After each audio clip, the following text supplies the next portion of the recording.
Mesdames et messieurs, bonjour. Vous êtes à l'écoute de l'élan africain. Bienvenue dans cette nouvelle édition d'Afrique Hebdo et rendez-vous hebdomadaire retraçant les grandes lignes de l'actualité africaine. Au sommaire ce dimanche, le président sénégalais Macky Sall demande l'arrêt des troubles dans son pays. Le Kenya secoué par des manifestations violentes sur fond de rivalités politiques entre le président William Ruto et son opposant Raila Odinga.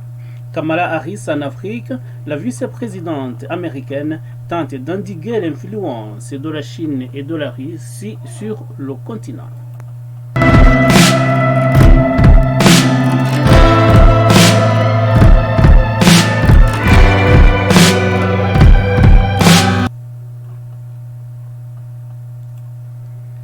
Un étudiant tué lors de violentes manifestations au Kenya après une journée d'affrontement lundi entre forces de l'ordre et partisans de l'opposition au Kenya.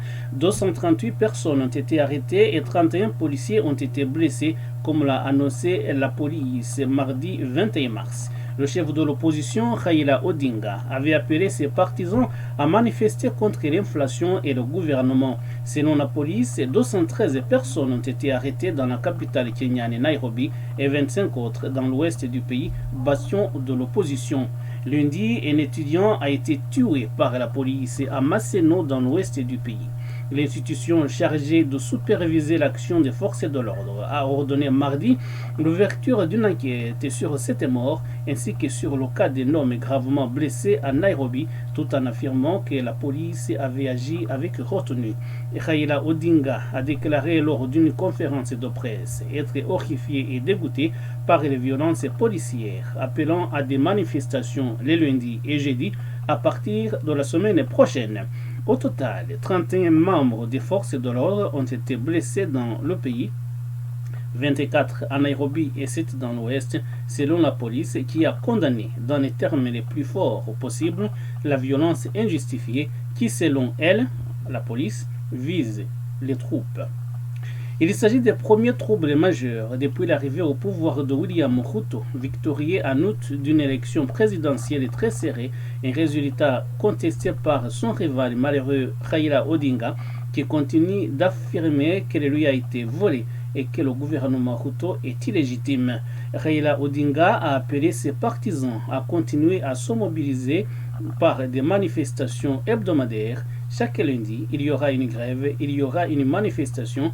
La guerre a commencé et elle ne se terminera pas tant que les Kenyans n'auront pas obtenu leurs droits, a déclaré cet opposant âgé de 78 ans.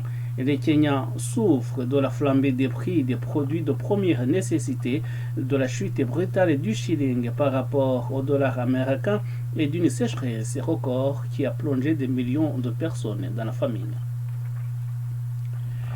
Le président du Sénégal, Macky Sall, exige des mesures pour l'arrêt des troubles. Le président sénégalais a demandé au gouvernement de prendre toutes les mesures idoines pour assurer la sécurisation absolue des biens et des personnes, selon un communiqué officiel.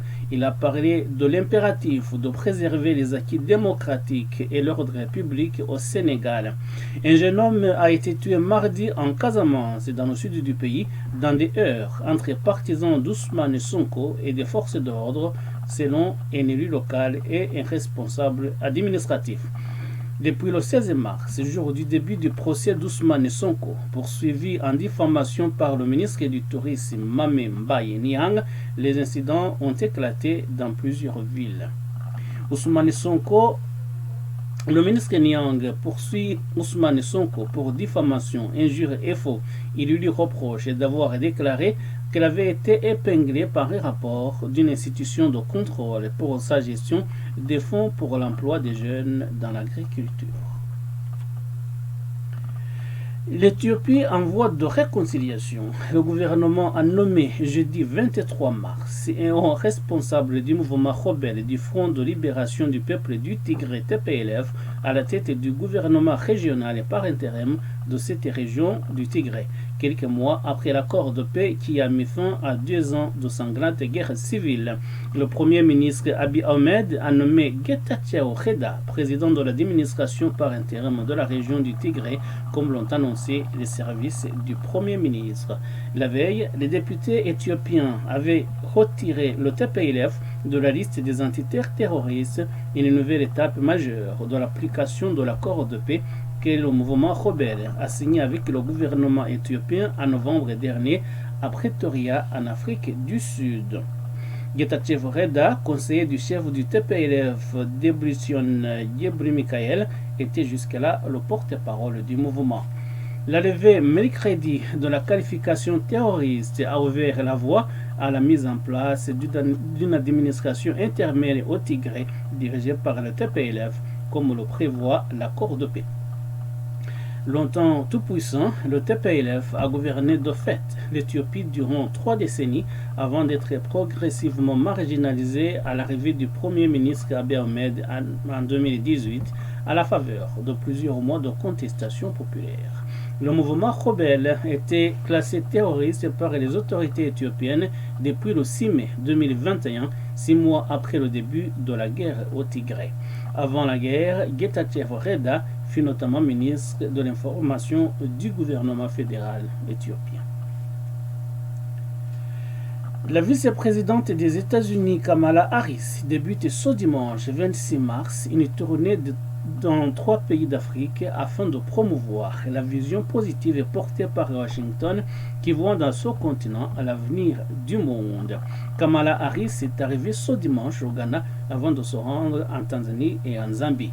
Nous voulons éliminer les idées reçues et souvent datées sur ce que signifie vivre, travailler et investir en Afrique, a déclaré aux journalistes et aux responsables américains sous couvert d'anonymat. Kamala Harris est convaincue que l'innovation et les idées africaines façonneront l'avenir du monde, a-t-il ajouté. Ce voyage s'inscrit également au sein de la stratégie de Washington visant à freiner la présence grandissante de Pékin et de Moscou sur ce continent riche en ressources et mettre en avant un message plus positif de la part des États-Unis, selon les responsables américains.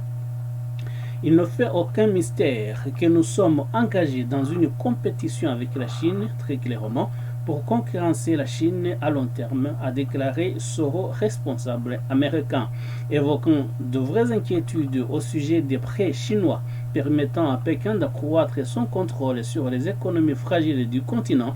Le responsable a souligné que Washington ne cherchait pas à reproduire les méthodes de la Chine.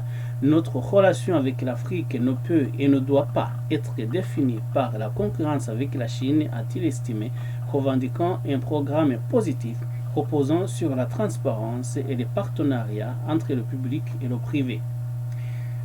Rappelons que cette tournée de la vice-présidente des États-Unis intervient après le voyage que le secrétaire d'État américain Anthony Blinken a effectué la semaine dernière en Éthiopie et au Niger. Remaniement en République démocratique du Congo, 2 figures bien connues dans la politique congolaise ont fait jeudi leur entrée dans les hautes sphères du pouvoir de Kinshasa. L'ex-chef rebelle, chef de guerre Jean-Pierre Bemba a été nommé vice-premier ministre et ministre de la Défense, tandis que l'ancien directeur de cabinet du président Félix Tshisekedi, Vitali Kamere, a été nommé lui aussi vice-premier ministre et ministre de l'économie. Un remaniement bien stratégique pour Félix Tshisekedi en prévision des élections présidentielles de décembre prochain.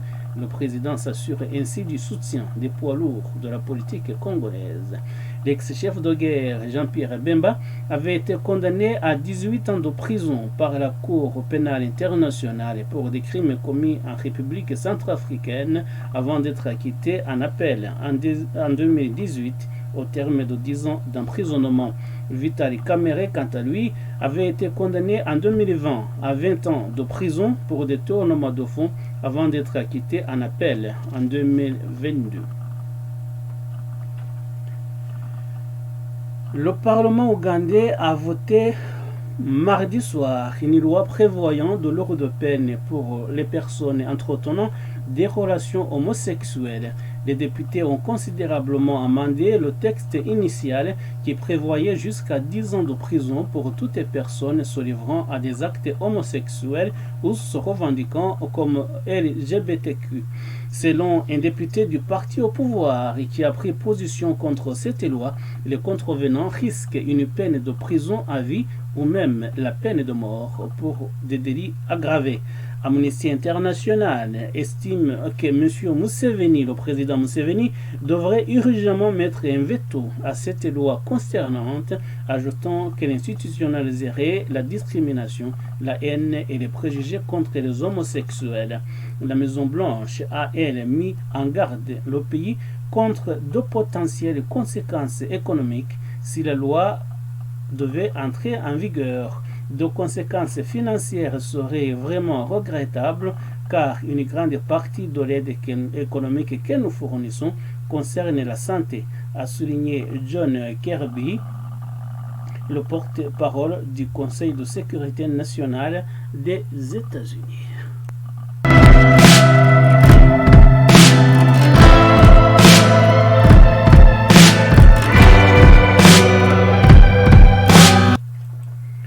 Mesdames et messieurs, c'est ici que nous mettons fin à l'édition d'Afrique Hebdo de ce dimanche 26 mars 2023.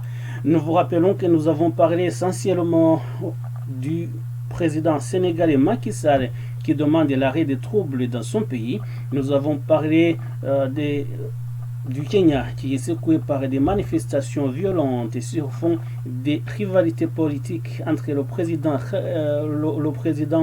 William Ruto et son opposant Raila Odinga. Nous avons également parlé du voyage de la vice-présidente des États-Unis Kamala Harris en Afrique, la vice-présidente américaine qui tente d'endiguer l'influence de la Chine et de la Russie sur le continent noir. Je vous remercie encore une fois de nous avoir prêté attention. Je vous donne rendez-vous la semaine prochaine, dimanche prochain, pour une nouvelle édition d'Afrique Hebdo. Merci, au revoir.